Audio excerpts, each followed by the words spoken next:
mati, hidup, dan yang membuat kita musnah itu adalah zaman. Mereka tidak percaya dengan adanya pencipta. Mereka hanya percaya rahim-rahim itu melahirkan, kemudian kuburan-kuburan itu menelan jasad kita, dan di antara waktu lahirnya kita sampai matinya manusia itu hanya pergulatan mencari rizki, mencari makan, persaingan bisnis, persaingan rumah, kendaraan, sebuah pergerakan dan rutinitas yang tanpa tujuan dan target yang nyata. Mirip dengan kehidupan binatang. Sebagian orang seperti itu. Kita lihat kehidupan binatang. Untuk apa sih binatang itu hidup? Ya kita lihat, dia kalau umpamanya ayam dari telur lahir menetas, dia cari makan, kemudian besar sedikit, kemudian dia jadi indukan, punya anak lagi, ibunya disembelih mati, terus seperti itu. Apakah kita memang diciptakan sama seperti ayam? Terus kenapa Allah berikan kepada kita akal sehingga kita bisa berpikir? Terus kenapa Allah utus utusan-utusannya? Allah turunkan kitab-kitab. Kalau ternyata kehidupan kita itu hanya sebuah rutinitas yang berakhir dengan kematian tanpa ada apa-apa. Pandangan ini sebenarnya sangat bertentangan dengan orang yang punya akal. Apa mungkin kita ini sekarang di masjid dekat Bandara Ngurah Rai. Apa mungkin ada orang didatangkan di Bandara Ngurah Rai? Ini kau duduk di tempat itu, di meja itu, tanpa tujuan apa-apa.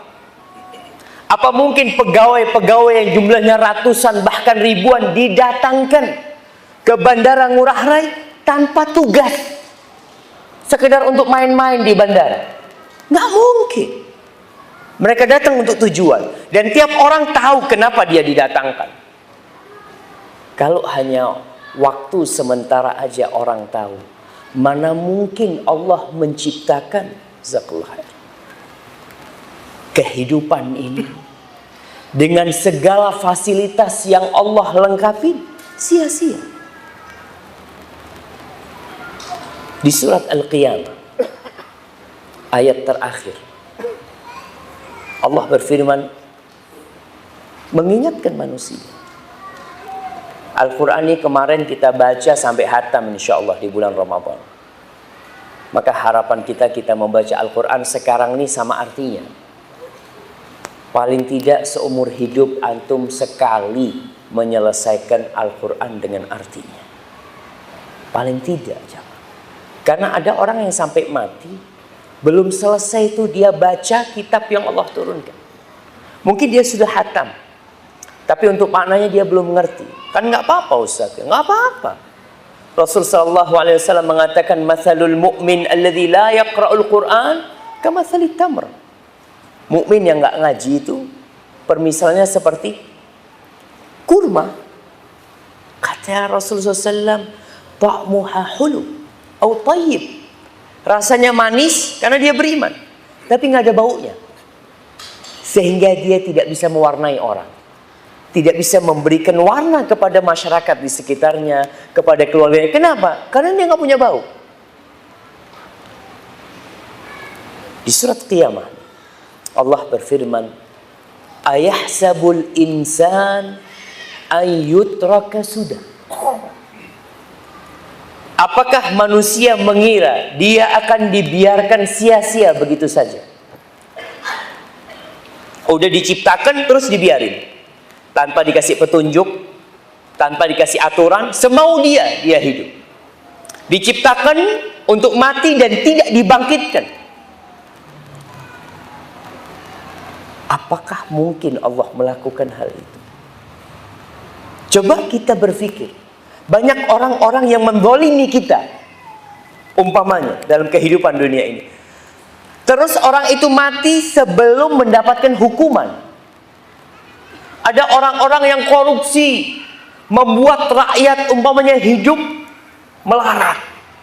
Lalu dia mati belum sempat dihukum.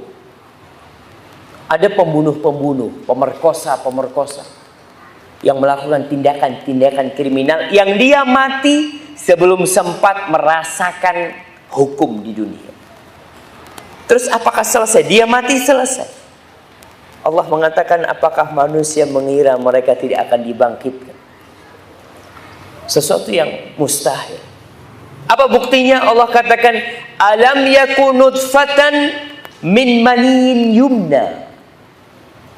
Nih bukti kalau engkau itu akan dibangkitkan. Bukankah engkau dulu itu nggak ada? Engkau dulu itu hanya dari air mani. Subhanallah. Dari air mani yang terpancarkan, itu asal mula diri. Tsumma kana 'alaqatan fa khalaqa fasawwa. Kemudian dijadikan dari air mani. Bayangkan proses yang begitu panjang, yang begitu rumit sebenarnya, tapi kita taunya tahu-tahu lahir. Kita tahu anak itu Masya Allah. Engkau kalau tahu proses itu bagaimana kemudian dia menjadi segumpal darah. Kemudian setelah itu Allah ciptakan dia keluar jari-jari tangannya, keluar jari-jari kakinya. Kemudian Allah bikin dia punya mata, Allah bikin kita punya hidung, punya mulut. Kemudian setelah itu Allah tiupkan ruh, lalu dikeluarkan. Allah katakan, faja'ala minhu zawjaini dzakara wal untha. Kemudian Allah jadikan dari air mani itu dua pasangan, lelaki dan wanita. Alaysa dzalika biqadirin ala an yuhyiyal mauta. Bala. Bukankah Allah yang bisa menciptakan kita dari tidak ada, kemudian melalui proses yang panjang, dia lebih mampu untuk membangkitkan yang sudah mati. Orang kalau sudah mati itu dibangkitkan kembali, bahannya sudah ada. Membikin sesuatu dari nol tentunya lebih susah daripada membikin sesuatu yang sudah ada kerangkanya.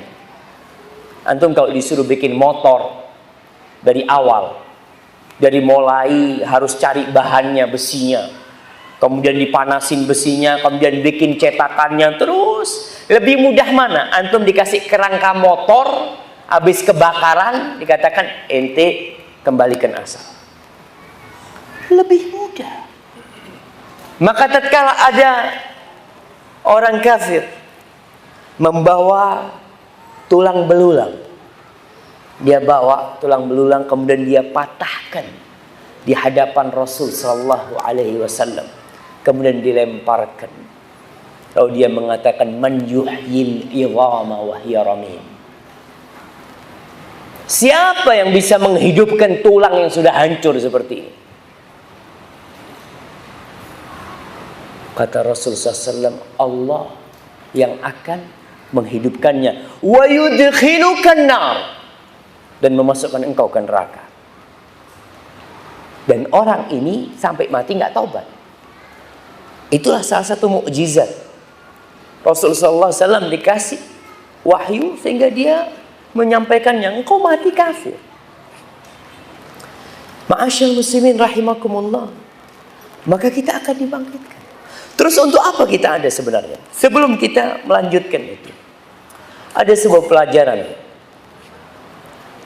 berkaitan dengan membaca Al-Quranul Karim, di mana Rasul Sallallahu Alaihi Wasallam ketika membaca Al-Quranul Karim, beliau berinteraksi dengan bacaannya, tidak hanya lewat bacaan itu.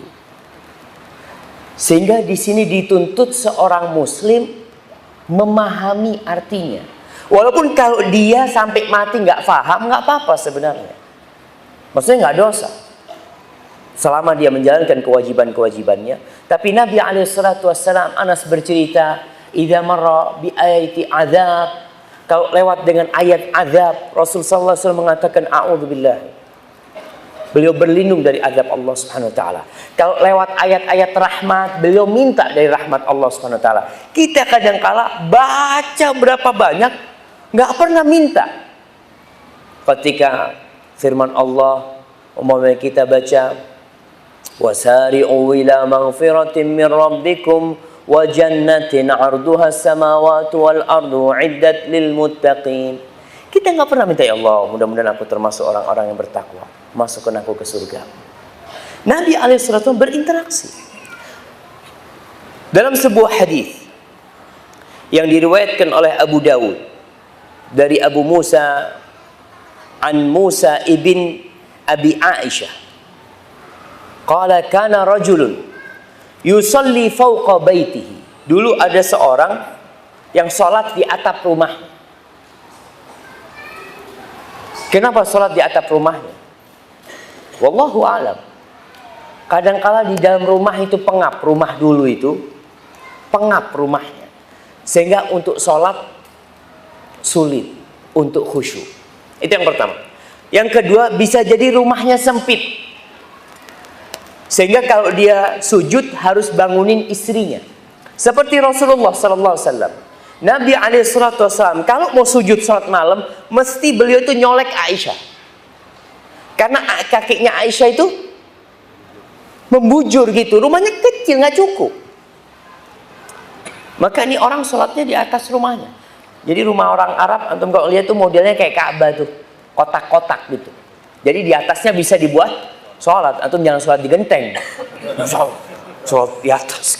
Antum gimana mau sujud nanti kalau di genteng gitu? Ini kayak memang ada atapnya gitu, datar gitu.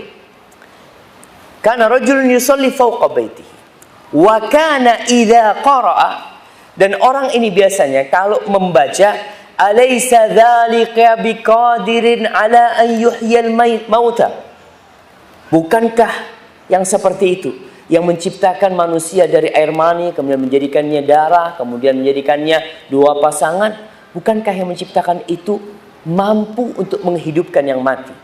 Orang ini mengatakan subhanaka fabala, subhanak, maha suci engkau ya Allah. Iya, tentu engkau bisa ya Allah.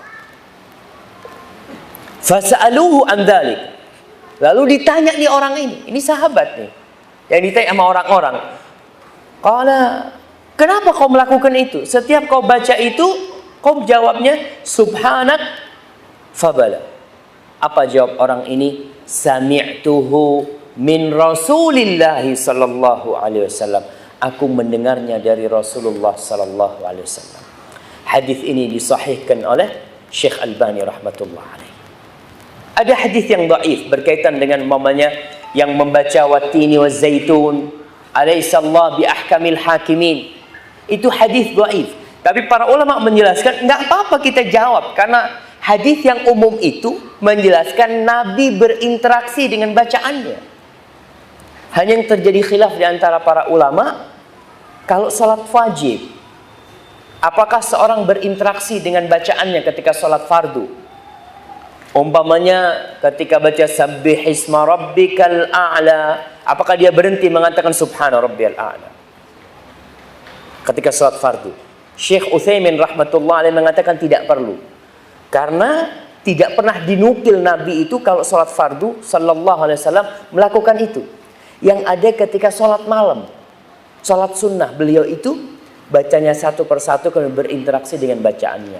Hadza wallahu a'lam bishawab.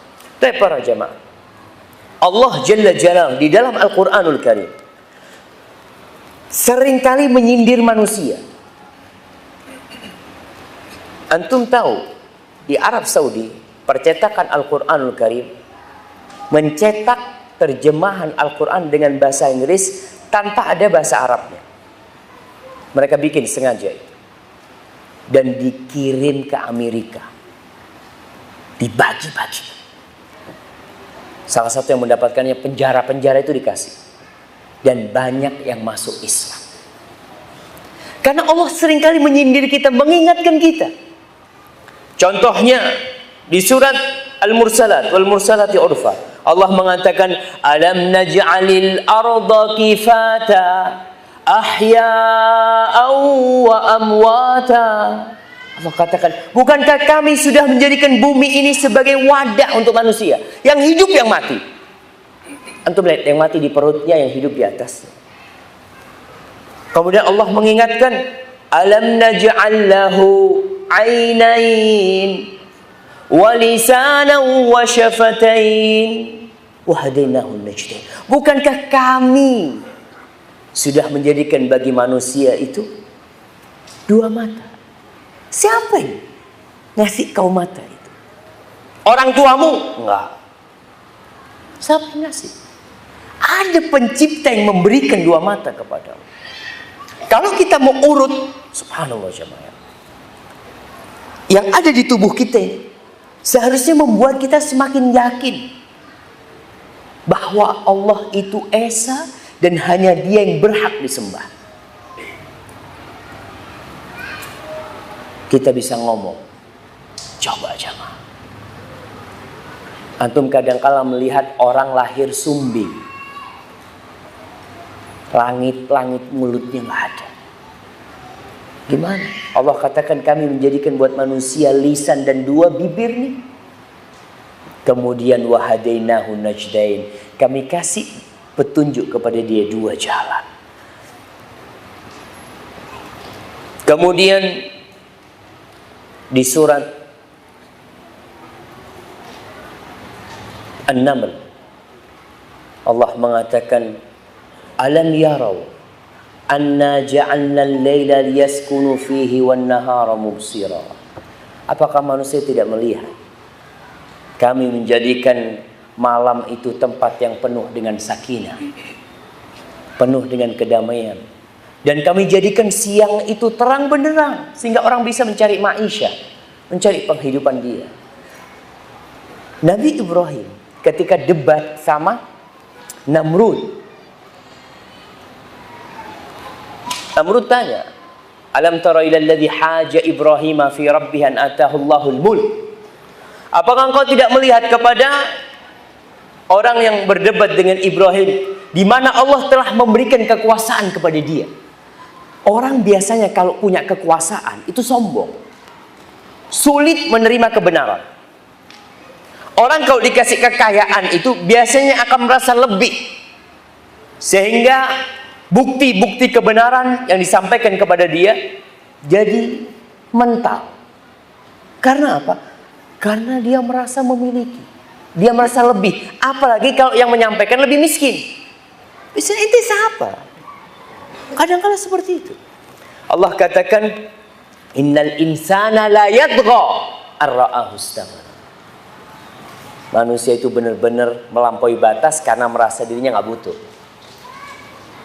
Maka di Namrud, karena dia merasa penguasa, berdebat. Apa kata Nabi Ibrahim? Rabbi alladhi yuhyi wa yumit. Rabbku yang menghidupkan dan yang mematikan. Apa jawab Namrud? Qal ana uhyi wa umit. Aku juga menghidupkan dan mematikan, kata dia. Sama Nabi Ibrahim tidak diperpanjang debatnya. Nggak mengatakan bukan itu yang dimaksud, enggak. Ini orang udah nggak bener nih. Apa kata Nabi Ibrahim? Fa innallaha ya'ti bisyamsi minal masyriq fa'ti biha minal maghrib. Oke, kalau kau merasa sebagai Tuhan, engkau bisa menghidupkan dan mematikan. Sesungguhnya Allah itu yang mendatangkan matahari, menerbitkannya dari timur. Silahkan engkau terbitkan dari barat. Silahkan. Kalau engkau merasa Tuhan, silahkan kau terbitkan dari barat. Aku mau lihat, kata Nabi Ibrahim. Fabuhital ladzi kafar. Nggak bisa jawab. Dia tuh makhluk. Semakhluk. Kadang-kadang merasa lebih dari yang lainnya, kemudian menuhankan dirinya. Seperti Fir'aun. Fir'aun mengatakan, wa hadhil anharu tajri min tahti. Kau tidak melihat di sungai-sungai mengalir dari bawahku? Emangnya Fir'aun yang mengalirkan sungai itu? Nah, dia hidup, lahir, mendapatkan sungai-sungai itu mengalir, kemudian merasa dia lebih dari yang lainnya. Ma'asyiral muslimin rahimakumullah. Di dalam Al-Quranul Karim, kembali kepada Al-Quranul Karim, dan kita harus kembali kepada Al-Quranul Karim. Nabi itu mengeluh kepada Allah. Karena banyak orang-orang yang menjauhi Al-Quranul Karim. Muslim tapi tidak pernah menyentuh Al-Quran.